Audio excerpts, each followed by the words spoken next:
میرے بھائیوں، والدین کی اطاعت ہر حال میں ہم پر لازم ہے۔ ماں کے دل کو نہیں دکھانا چاہیے اور نہ ہی باپ کے دل کو دکھانا چاہیے۔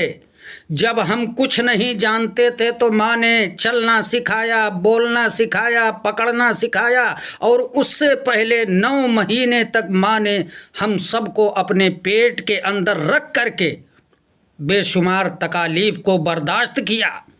جو اس کو غذا پسند تھی، خوراک پسند تھی، ڈاکٹر کے مشورے سے اس نے اس کو بھی چھوڑ دیا کہ میرے بچے کو کسی طریقے سے آرام ملے۔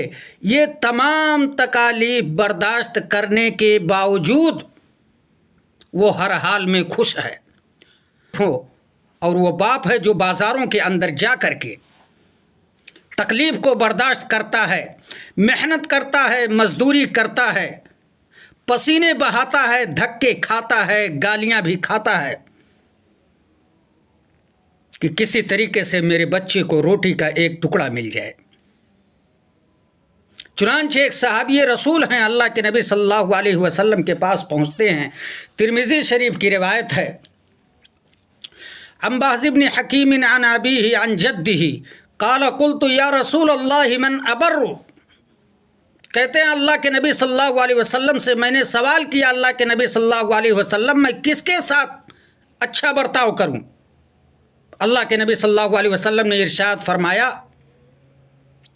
امک، تمہاری ماں ہے، اس کے ساتھ اچھا برتاؤ کرو، اس کے ساتھ اچھا سلوک کرو، اس کی خدمت کرو، اس کے بڑھاپے کا سہارا بنو۔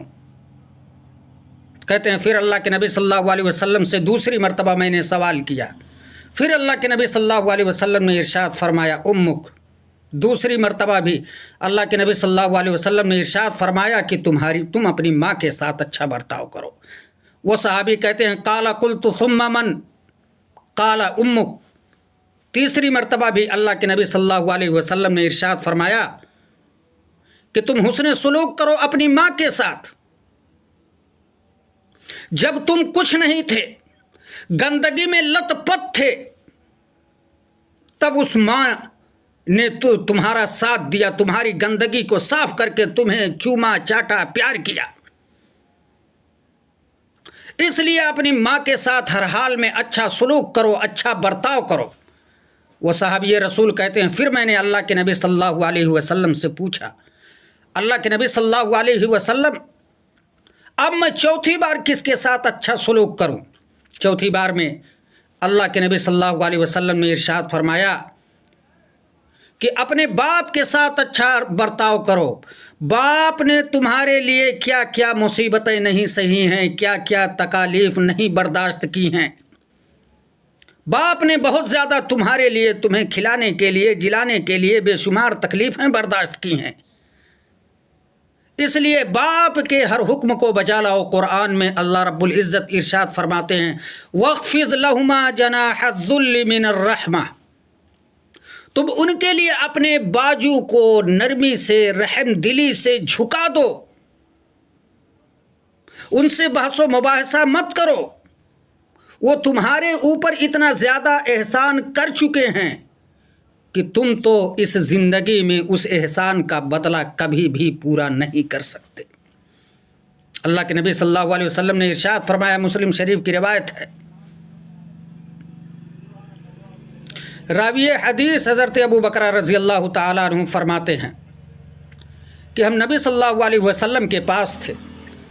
نبی صلی اللہ علیہ وسلم نے ارشاد فرمایا الا انبئکم باکبر الکبائر ثلاثہ، میں 3 بڑے گناہوں کے متعلق تمہیں نہ بتاؤں؟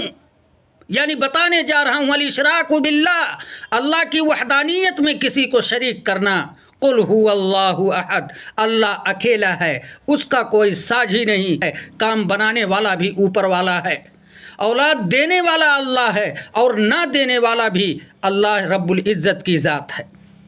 اور دوسری چیز اللہ کے نبی صلی اللہ علیہ وسلم نے ارشاد فرمائی عقوق الوالدین، والدین کی نافرمانی کرنا بہت بڑا گناہ ہے۔ اس لیے میرے بھائیوں، ہر حال میں ہم اپنے ماں باپ کی اطاعت کریں، ان کی فرما برداری کریں، ماں کی خدمت کریں، ماں کے قدموں کے نیچے اگر جنت ہے تو باپ جنت کا دروازہ ہے۔ دونوں کے دل کو نہ دکھائیں کسی بھی حال میں۔ ہم پریشانی اپنا برداشت کر لیں، ہم تکلیف میں جی لیں، پر اپنی والدین کو تکلیف کسی بھی حال میں دینے کے بھی بارے میں نہ سوچیں۔